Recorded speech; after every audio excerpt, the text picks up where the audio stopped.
AWANI International.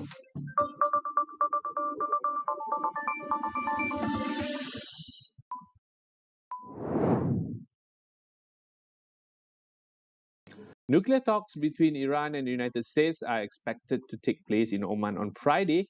Tensions escalate amid a growing U.S. military buildup in the Middle East.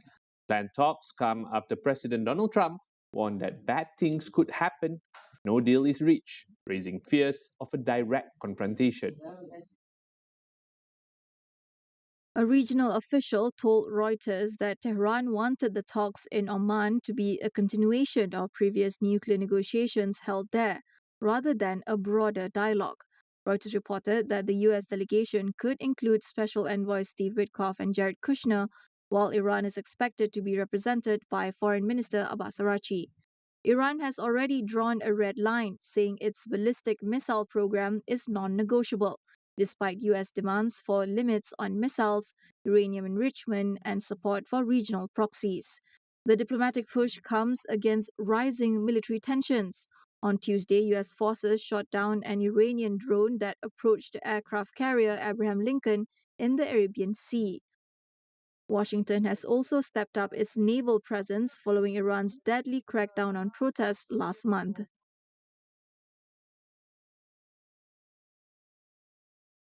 Myanmar's military junta announces plans to establish a new oversight body to supervise both military and civilian authorities.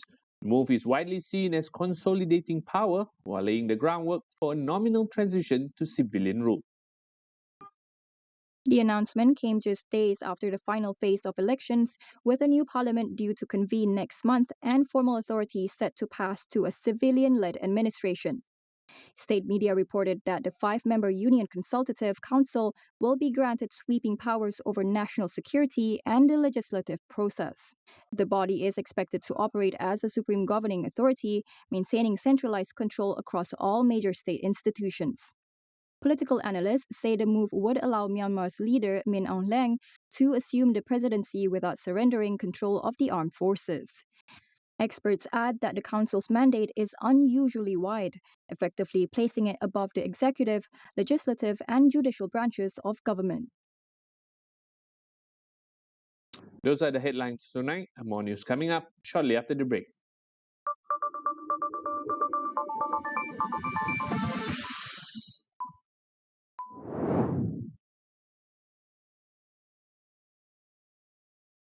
Hamas says it is fully prepared to hand over administrative authority in Gaza to a newly formed Palestinian Technocratic Committee. The US president cannot threaten his way into owning Greenland, an autonomous territory of Denmark.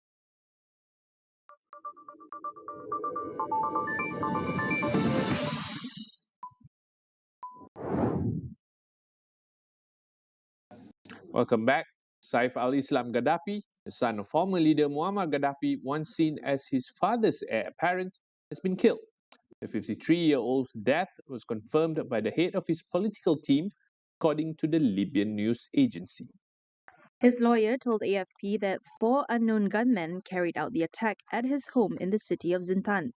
Saif was long considered the most influential figure in Libya after his father, Muammar Gaddafi, who ruled the country for more than 4 decades before being ousted and killed during the 2011 uprising. In recent years, however, his public profile had faded amid Libya's prolonged political instability. In 2015, a Libyan court sentenced him to death in absentia for his role in the violent suppression of protests during the revolution. In 2021, Saif attempted a political comeback, announcing a bid for the presidency in elections that were later postponed due to a political deadlock. The U.S. Embassy in Cuba is warning Americans of growing risks on the island, citing a spike in anti-U.S. protests and cases of U.S. citizens being denied entry. The embassy also cautioned that severe power outages and fuel shortages could cause major disruptions for those currently in Cuba or planning to travel there.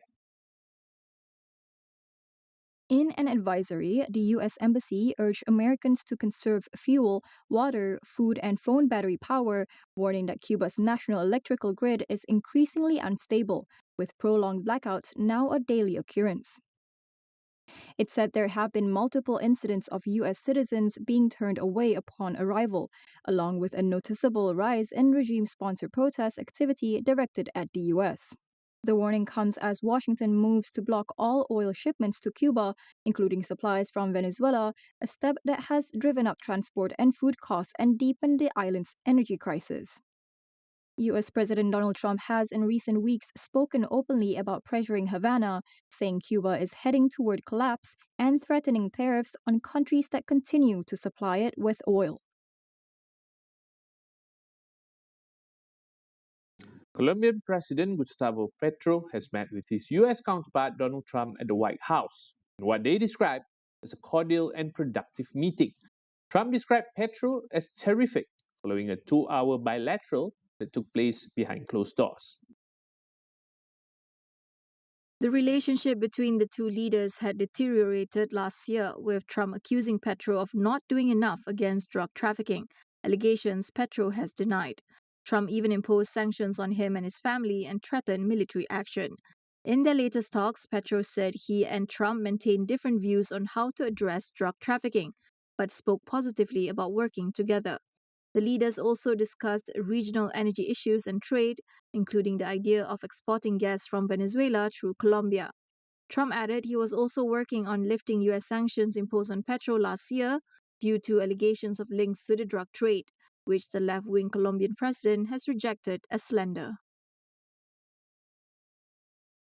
The Philippine House Justice Committee says 2 impeachment complaints against President Ferdinand Marcos Jr. are lacking substance. The complaints, filed separately by a lawyer and activist, had accused Marcos of corruption, betraying public trust, and violating the Constitution, claims which he has denied. The House of Representatives is expected to convene for a plenary vote, where lawmakers can either uphold the committee's findings or overturn them. For the impeachment to move forward, it would need the support of at least 1/3 of the lower house. The chamber is currently dominated by Marcos loyalists, making that threshold difficult to reach. The Justice Committee has not announced its next steps on how the 2 complaints will be handled.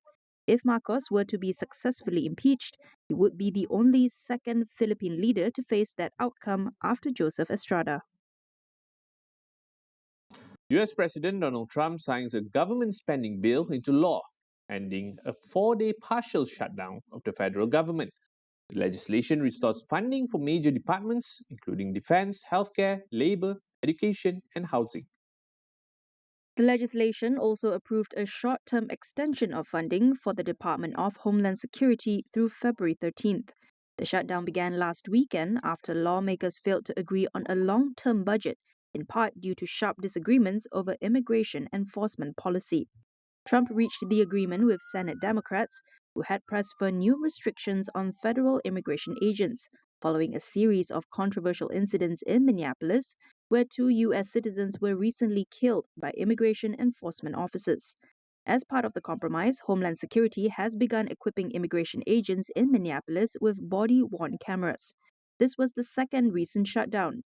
In late 2025, a 43-day closure furloughed thousands of federal workers and is estimated to have cost the U.S. economy around $11 billion.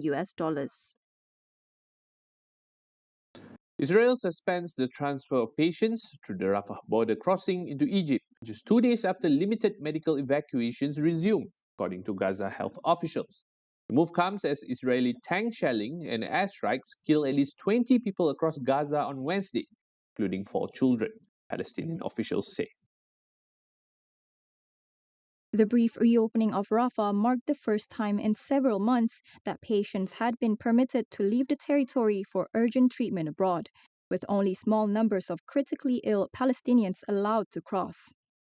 Officials from the Palestinian Red Crescent said patients had gathered at a hospital in Khan Yunis expecting evacuation before being informed that all crossings were postponed. Several patients remained inside ambulances after being told there would be no travel and that the Rafah crossing had once again been closed. Reopening the crossing was a key condition of the October ceasefire agreement and formed part of the first phase of a plan put forward by U.S. President Donald Trump aimed at stopping the fighting. NATO begins military planning for a potential mission known as Arctic Sentry, amid rising tensions between the United States and its European allies over Greenland. Spokesperson for NATO's military headquarters confirms that preliminary planning is underway, while stressing that the process remains at an early stage. The move follows repeated remarks by US President Donald Trump, who has expressed interest in Greenland, comments that have unsettled European allies and added strain within the alliance. Denmark welcomed the start of NATO's planning efforts, saying close cooperation among allies was essential to strengthening security in both the Arctic and the North Atlantic. However, it is not yet clear whether NATO defense ministers will formally discuss the Arctic Sentry proposal when they meet in Brussels on February 12th. Under NATO rules, the alliance's Supreme Allied Commander Europe has the authority to plan and conduct enhanced vigilance activities without the need for unanimous approval from member states. South Korea's National Assembly has agreed to finalize a bill to implement a major US investment package by March 9th. The move follows threats from US President Donald Trump to raise tariffs on South Korean imports, citing delays in passing the legislation. A special parliamentary committee will also be formed on February 9th with powers to draft and finalize the legislation. The ruling Democratic Party introduced the bill in November, pledging up to $350 billion in U.S. investments, despite concerns over the impact of such a large capital outflow. Delays in passing the bill have prompted Trump to warn of tariff hikes on South Korean autos, pharmaceuticals, and lumber from 15% to 25%. South Korea's finance minister has earlier said the government aims to move forward as soon as possible, but noted uncertainty over a pending U.S. Supreme Court ruling on Trump's tariff powers. He, however, cautioned that the full investment rollout is unlikely before the second half of 2026 amid weakness in the won. Relations between China and Russia are on the right trajectory, says Chinese President Xi Jinping, following a video call with Russian President Vladimir Putin. It was their first talks this year. Both sides look to deepen strategic alignment amid rising global geopolitical tensions. The call came just days after Chinese Foreign Minister Wang Yi met Sergei Shoigu in Beijing, with both sides vowing to maintain close communication on major bilateral issues. China and Russia also pledged to step up support on matters involving each other's core interests. The talks come as Russia's New START treaty with the U.S., a key nuclear arms agreement signed in 2010, is set to expire on Thursday. Meanwhile, as tensions with Washington push more European countries to rethink their ties with Beijing, China is also reportedly in discussions with Spain for Prime Minister Pedro Sanchez to visit later this year.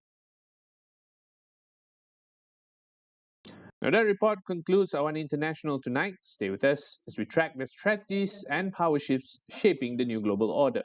For more updates, visit international.astroawani.com and follow us on social media as well. I'm Hafiz Marzukhi. Thank you for watching and good night.